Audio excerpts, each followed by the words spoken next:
Pensando sobre esto que está en el rótulo, me preguntaba cómo nos mirarán las personas que no creen en Jesús. Tal vez nos miran arrogantes. Somos la luz del mundo, nosotros somos la luz, o sea, ustedes son la oscuridad. Es una postura bastante firme y bastante fuerte decir que somos la luz del mundo. Lógicamente no lo decimos porque nosotros nazca de nosotros, sino nace de Dios, que nos llama a ser la luz del mundo. Así que el ser discípulos tiene una implicación bien fuerte sobre la sociedad. Jesús, en las lecciones o en las prédicas que vimos el año pasado, al final proclamó "yo soy" varias veces, con autoridad y firmeza, autoproclamándose él mismo como el Rey del universo y demostrándolo con su vida, con su muerte y con su resurrección.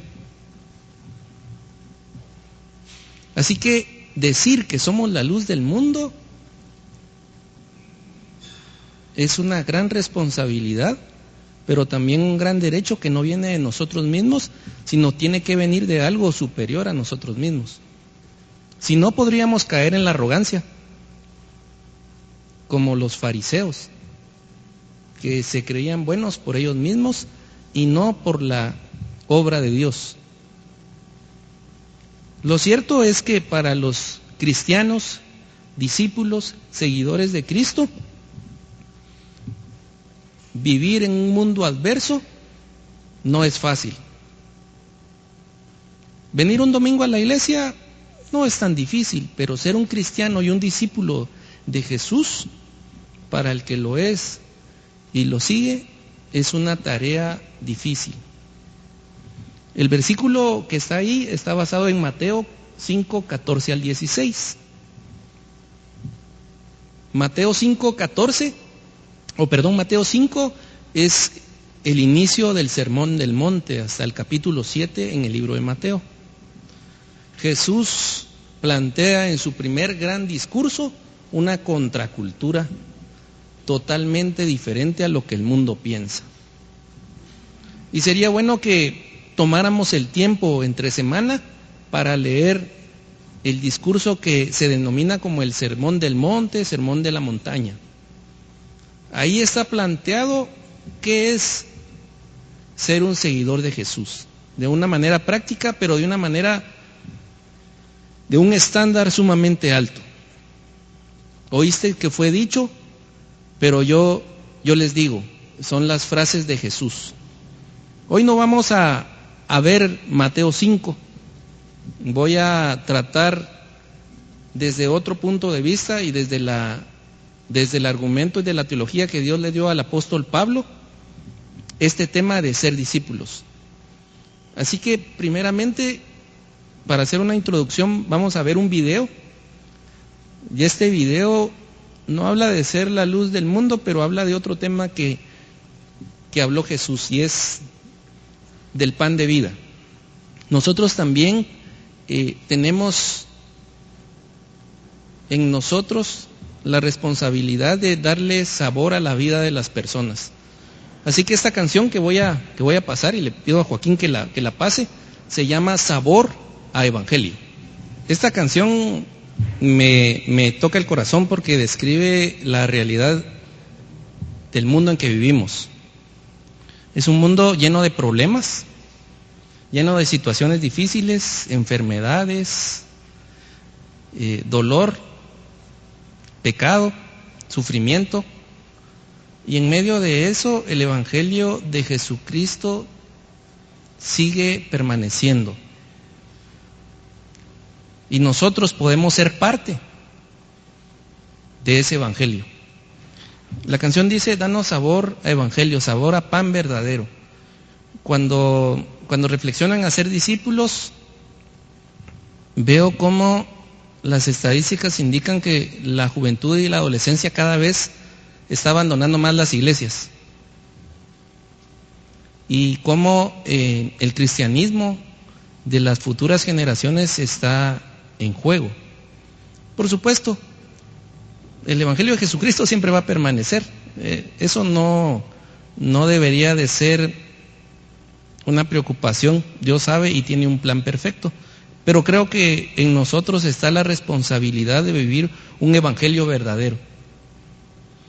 Un evangelio que sea natural, producto de nuestra relación personal con Cristo Jesús. En medio de los conflictos y problemas que nosotros también vivimos, en medio de las tentaciones, del pecado, que el Evangelio de Jesucristo pueda salvarnos a nosotros primero y luego transmitir esa luz al mundo. El apóstol Pablo vivía los mismos conflictos y los mismos problemas. Escribió muchas cartas a muchas iglesias, y una de esas iglesias es la iglesia de Colosenses.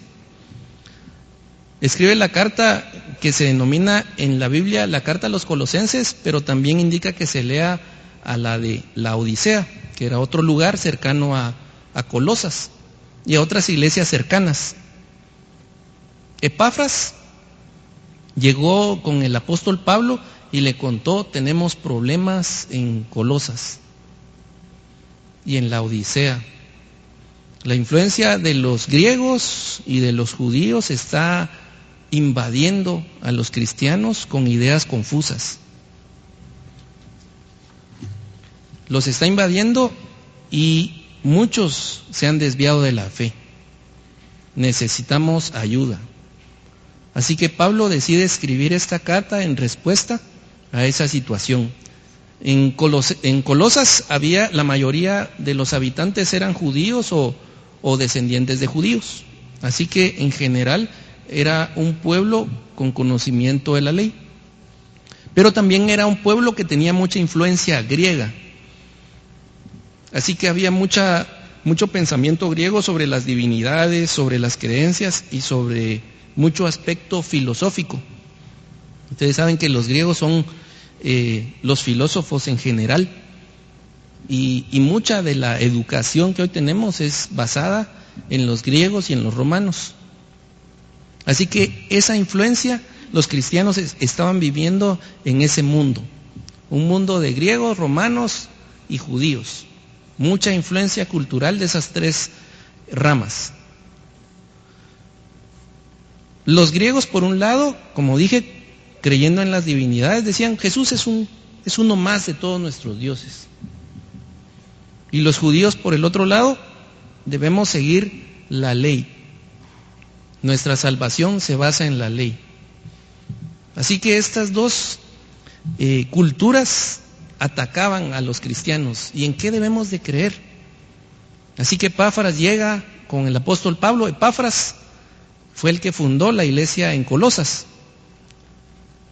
Y llega con el apóstol Pablo. Pablo no llegó a visitar ni Colosas ni la Odisea, así que él no los conocía personalmente. En este contexto, quiero que iniciemos nuestra lectura en el libro de Colosenses.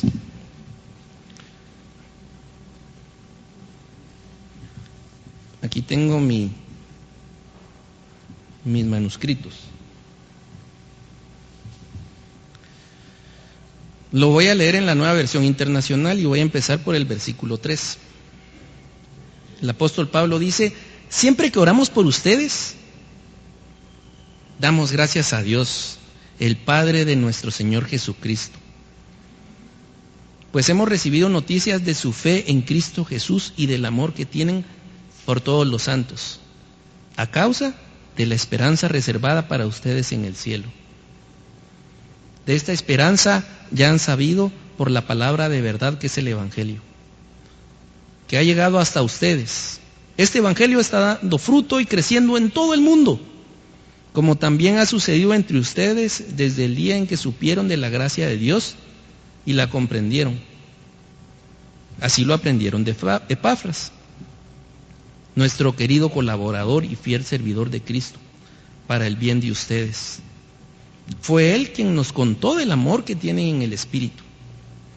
Por eso, desde el día en que lo supimos, no hemos dejado de orar por ustedes. Pedimos que Dios les haga conocer plenamente su voluntad con toda sabiduría y comprensión espiritual, para que vivan de una manera digna del Señor, agradándole en todo. Esto implica dar fruto en toda buena obra, crecer en el conocimiento de Dios y ser fortalecidos en todo sentido con su glorioso poder. Así perseverarán con paciencia en toda situación, dando gracias a Dios con alegría al Padre.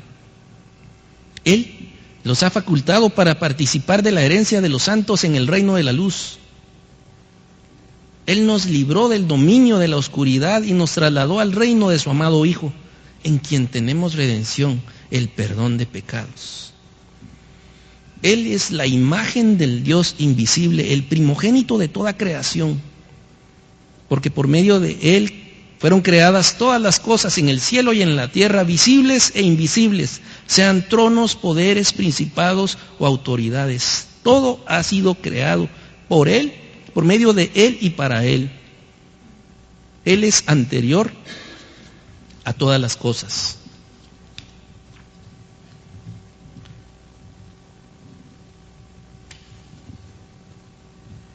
Él es anterior a todas las cosas, que por medio de Él forman un todo coherente.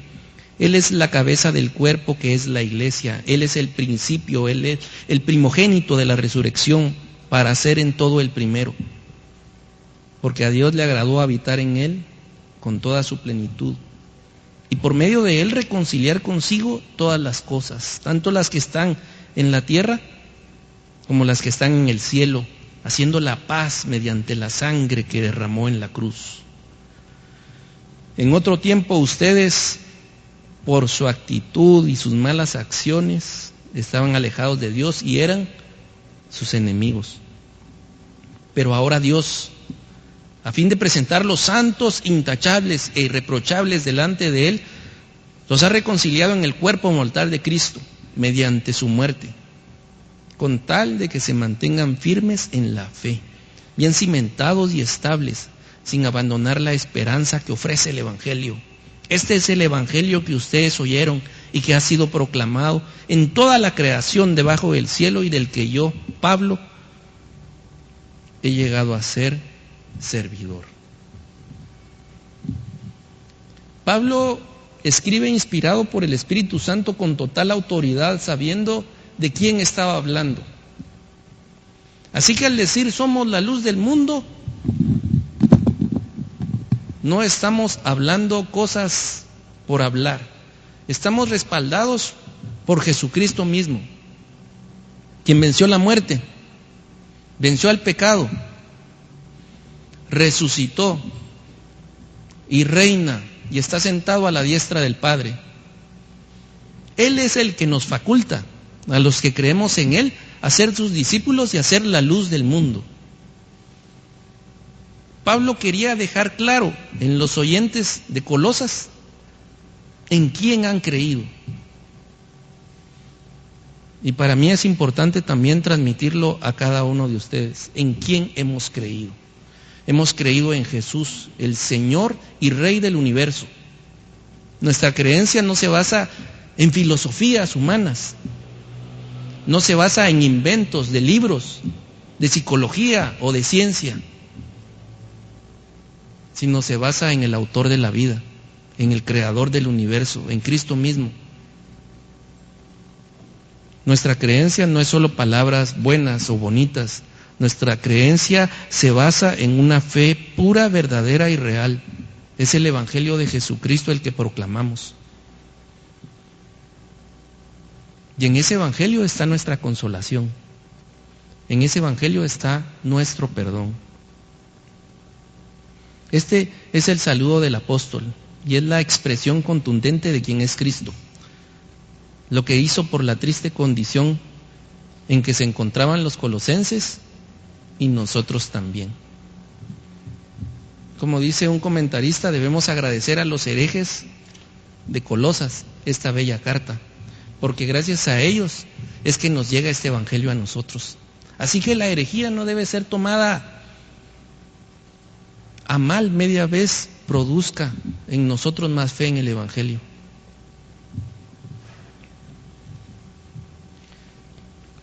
Siguiendo el capítulo 2,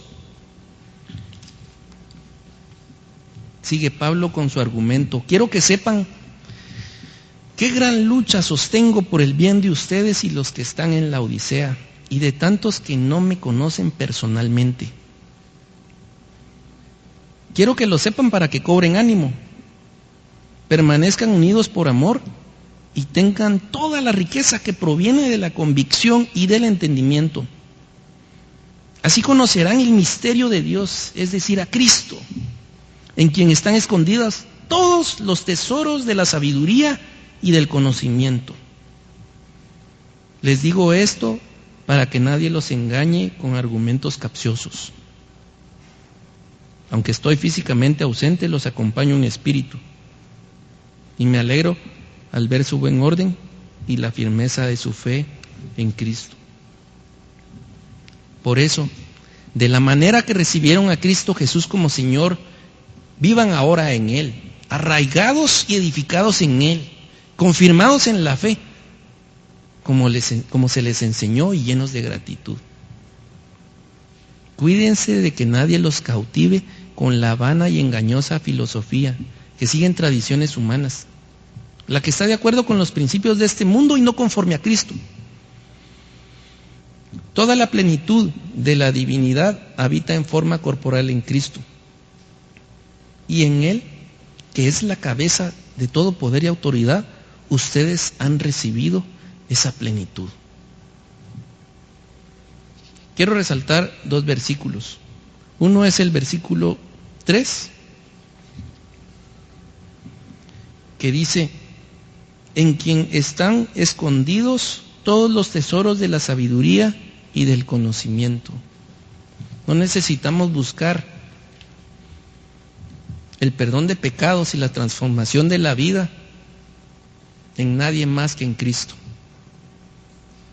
Y en el versículo 8 dice: cuídense de que nadie los cautive con la vana y engañosa filosofía que sigue tradiciones humanas, la que está de acuerdo con los principios de este mundo y no conforme a Cristo. La filosofía humana que hoy quiere penetrar y que ya ha penetrado en el mundo, confunde. Y no va conforme a lo que Cristo es y hace. Sigamos leyendo en el versículo 20. Si con Cristo ustedes ya han muerto a los principios de este mundo, ¿por qué, como si todavía pertenecieran al mundo, se someten a preceptos tales como no tomes en tus manos, no pruebes, no toques? Estos preceptos, basados en reglas y enseñanzas humanas, se refieren a cosas que van a desaparecer con el uso. Tienen sin duda apariencia de sabiduría, con su afectada piedad, falsa humildad y severo trato del cuerpo, pero de nada sirven frente a los apetitos de la naturaleza pecaminosa. Quiero parar ahí. Pablo está afirmando categóricamente que ninguna teoría humana, sea filosofía o sea duro trato al cuerpo, sirven para apagar los apetitos de la carne.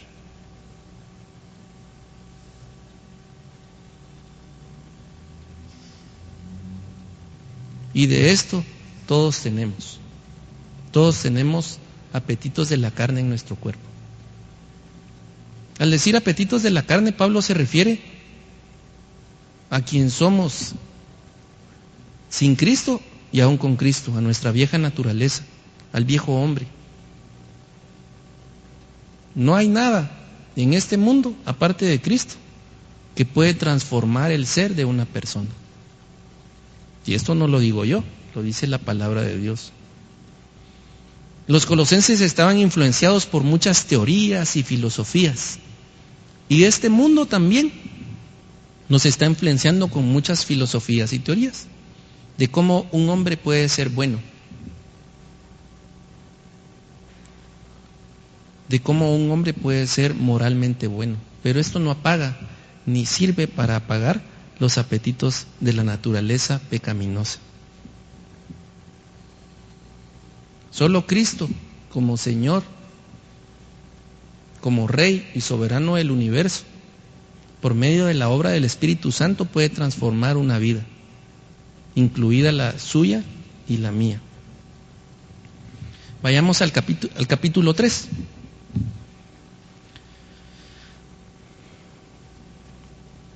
Ya que han resucitado con Cristo, busquen las cosas de arriba, donde está Cristo sentado a la derecha de Dios. Concentren su atención en las cosas de arriba, no en las de la tierra. Pues ustedes han muerto y su vida está escondida con Cristo en Dios. Cuando Cristo, que es la vida de ustedes, se manifieste, entonces también ustedes serán manifestados con Él en gloria. Por tanto, hagan morir todo lo que es propio de la naturaleza terrenal: inmoralidad sexual, impureza, bajas pasiones, malos deseos y avaricia, la cual es idolatría. Por estas cosas viene el castigo de Dios. Ustedes las practicaron en otro tiempo cuando vivían en ellas.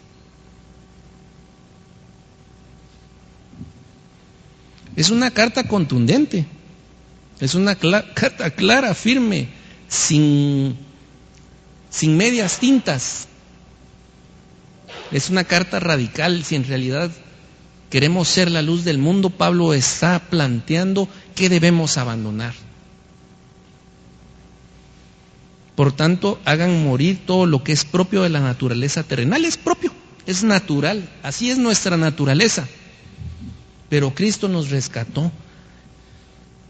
Y si hemos resucitado con Él, debemos de concentrar nuestra vista, nuestra mirada en las cosas de arriba. Por supuesto, todo esto que Él está planteando es natural en el ser humano. Es lo normal, nuestra vida sin Cristo, esto es. Y aún con Cristo, seguiremos luchando contra esa naturaleza terrenal. Y plantea un punto muy fuerte, que es la inmoralidad sexual, la impureza, las bajas pasiones y los malos deseos. Hoy por hoy las estadísticas de la gente que mira pornografía es más en adultos que en adolescentes y en niños.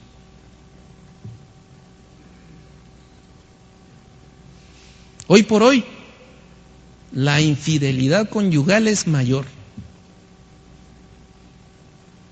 Las redes sociales, los chats, la mayoría de gente está cayendo en inmoralidad sexual.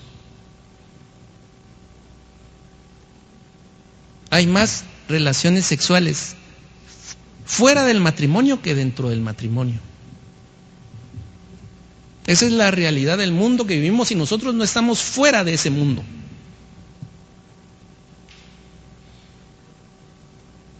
Nuestros jóvenes y nuestros niños crecerán en un mundo mayor, inmoral al nuestro. Y la mayoría de ellos está abandonando las iglesias porque no encuentra en las iglesias gente auténtica que sea la luz del mundo.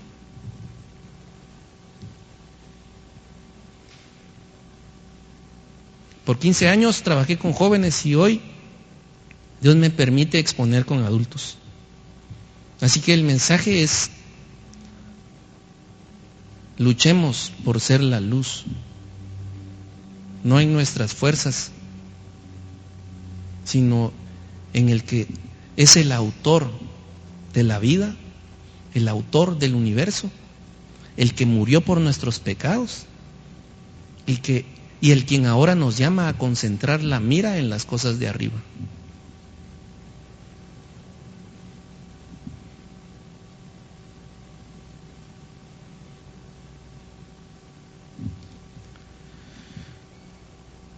El versículo 8 dice, pero ahora abandonen también todo esto: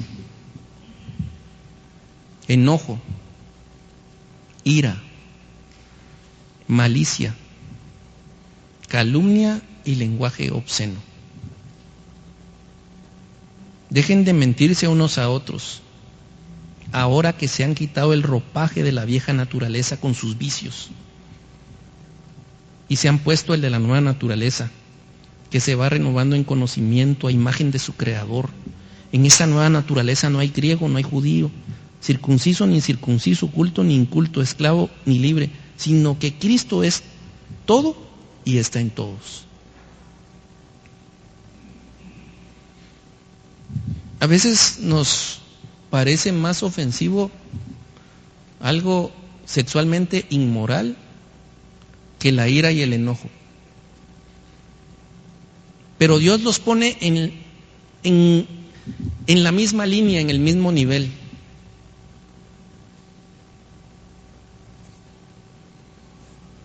Malicia, calumnia, de qué hablamos y qué comentamos en nuestras casas, en nuestros trabajos y en donde nos movemos. ¿En qué está pensando nuestra mente? La naturaleza pecaminosa está en todos, así que cada uno también sabrá cómo le afecta. No creo que ninguno de nosotros esté exento de esto que el apóstol habla. Cada uno en su nivel y en su contexto sabrá a qué se refiere la palabra de Dios cuando nos reta.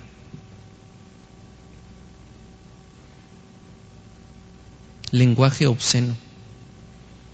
Hoy cada día es más normal el lenguaje obsceno en todos los niveles y en todas las esferas culturales.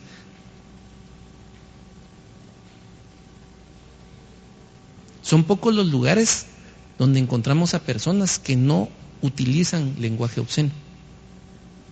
Las películas, los amigos, y muchos de nosotros puede ser que utilicemos un lenguaje obsceno.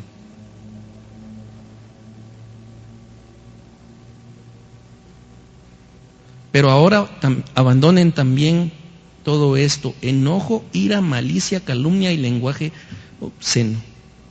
Dejen de mentirse unos a otros, ahora que se han quitado el ropaje de la vieja naturaleza con sus vicios y se han puesto el de la nueva naturaleza, que se va renovando en conocimiento a imagen de su Creador. En esta nueva naturaleza no hay griego, no hay judío, circunciso ni incircunciso, culto ni inculto, esclavo ni libre, sino que Cristo es todo y está en todos.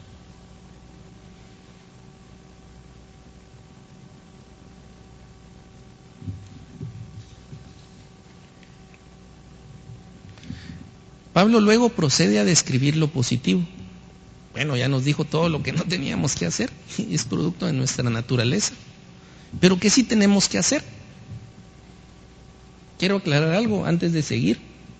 Cada vez que él menciona lo anterior, dice por tanto. Por tanto es un imperativo, es una orden, es un mandato, no es una sugerencia. Y viene de la palabra de Dios. Y ahora vuelve a mencionar otro por tanto en el versículo 12. Por lo tanto, como escogidos de Dios, santos y amados, revístanse de afecto entrañable y de bondad, humildad, amabilidad y paciencia. De modo que se toleren unos a otros y se perdonen. Si alguno tiene queja contra otro, así como el Señor los perdonó, perdonen también ustedes.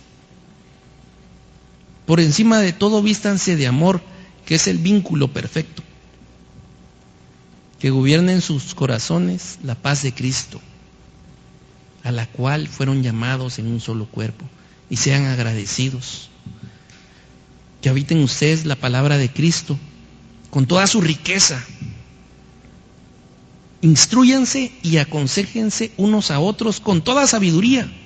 Canten salmos himnos y canciones espirituales a Dios con gratitud de corazón. Y todo lo que hagan, de palabra o de obra, háganlo en el nombre del Señor Jesús, dando gracias a Dios el Padre por medio de Él. Esto es la iglesia. Esto es el cuerpo de Cristo. Como escogidos de Dios, santos y amados, revístanse de afecto entrañable y de bondad, humildad, amabilidad y paciencia. En el versículo 15 dice que gobierne en sus corazones la paz de Cristo.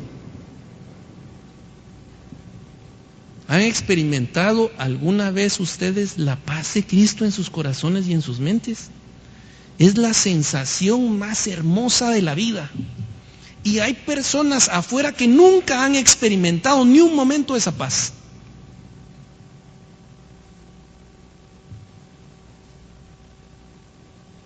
Somos la luz del mundo. Instrúyanse y aconséjense unos a otros con toda sabiduría. El compartir. El cristianismo es compartir, es vivir juntos, es crecer juntos, es retarnos juntos, es amarnos juntos, es dolernos juntos. No es un vivir individual, no es egoísta, es humilde. Cuando alguien viene, me habla y me dice que debo de cambiar algo, me debo de revestir de afecto entrañable y de bondad, de humildad, amabilidad y paciencia. De igual manera, si debo exhortar a algún hermano. Capítulo 4, versículo 2. Dedíquense a la oración. Perseveren en ella con agradecimiento y al mismo tiempo intercedan por nosotros, a fin de que Dios nos abra las puertas para proclamar la palabra, el misterio de Cristo por el cual estoy preso. Oren para que yo lo anuncie con claridad como debo de hacerlo. Compórtense sabiamente con los que no creen en Cristo, aprovechando al máximo cada momento oportuno. Que su conversación sea siempre amena y de buen gusto. Así sabrán cómo responder a cada uno. Que su conversación sea siempre amena y de buen gusto. Compórtense sabiamente con los que no creen en Cristo.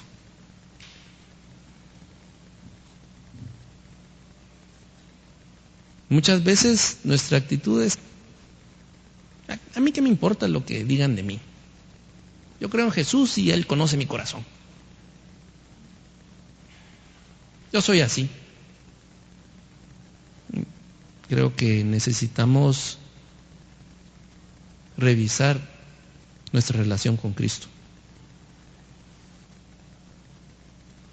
La transformación de la persona solo se logra por la fe en Cristo Jesús.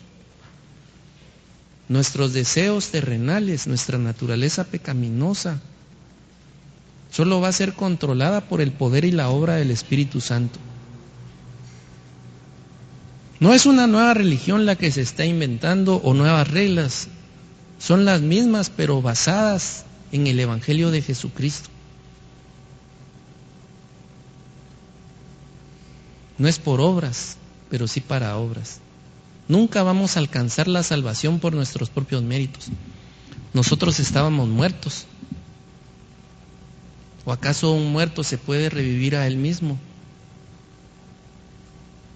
Solo el poder de la resurrección de Cristo y de su obra completa en su muerte puede rescatarnos de este mundo. Y puede ser que en ese caminar podamos mostrar la luz y alcanzar a otros.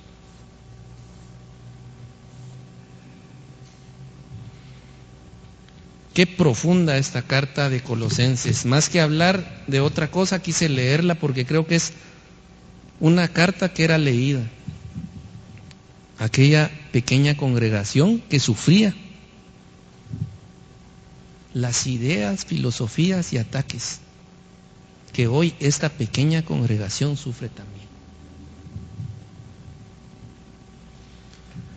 Un solo leño no va a arder, pero varios leños juntos van a ser un buen fuego. Danos sabor a evangelio, sabor a pan verdadero. Que la cruz vuelva a ser nuestra mayor ambición.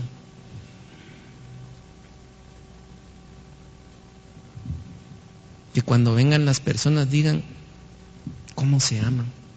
No son perfectos, pero ¿cómo se aman? ¿Qué tienen?